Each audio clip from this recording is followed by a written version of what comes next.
Phone करी तो हर भौजी उठावेली हो उतना तोहरो सब बतियावेली हो मजा आवत न होई। फोन करी तो हर भाभी उठावेली हो उतना तोहरो सब बतियावेली हो। कान खोल के सुन ल। बुझतानी जवन चक्कर चलावतार हमके छोड़ भाभी ये क्या पटावतार। बुझतानी जवन चक्कर चलावतार हमके छोड़ भाभी ये क्या पटावतार।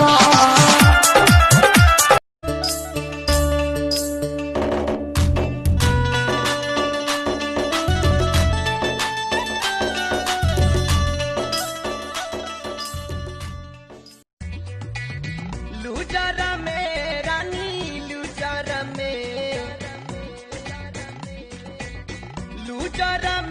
रानी लूजरा में कुछ दिन करे दादू जरे अपना। टॉनिक पिलाइए ना, टॉनिक मत खिलाइए। बहुत महंगा है, बड़ी मार मारेंगे। चुप। हवा ना लोटी जा, हवा ना लोटी जा, हवा ना लोटी के तू लाहे लाहे कि चाहते गरमी बात हिया में,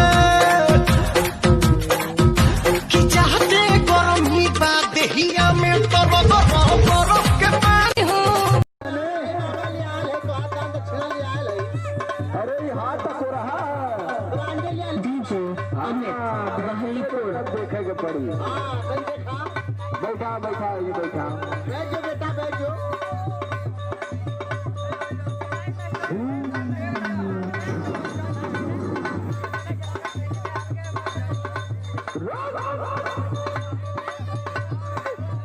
भगवान भगवती माई चढ़े बाबा लौरी माई चमार चमार परमेश्वरी पुरौती भवानी नोना चमाइन के दारिया वीर विष्णु देवी हर्षु गरम जहाँ क्वासी जहाँ से सिवान से खेत से खरिहान से गरम धमुड़न तो उठान तो पैसा डीजे अमित बहलीपुर।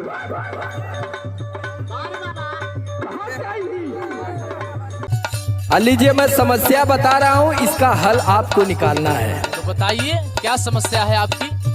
जेकर भाईल बाबिया उतना बाजा मारी है, जेकर भाईल बाबिया उतना बाजा मारी है, हई जाड़ा मेरा रूहवा का करी है।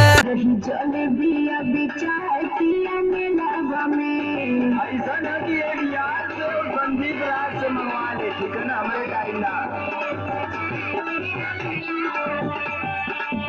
ले आई हगोर में क्षमा तो होई पे चढ़ा कुछ आया न करे जगह उल्हना रोज आया न करे जगह उल्हना रोज आया न करे तेरी लत लगी जगी तेरी लत लगी जगी तड़पाया न करे।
और हमसे राजा खुलल दरवाजा बादल में समा जा।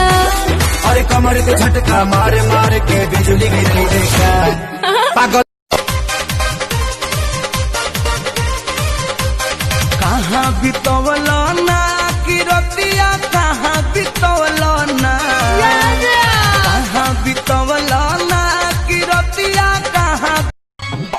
घास गाटे गहिले छौड़ी घर पिछबरी आगे घर पिछबरी आगे कोहना छरा ले लगो तोर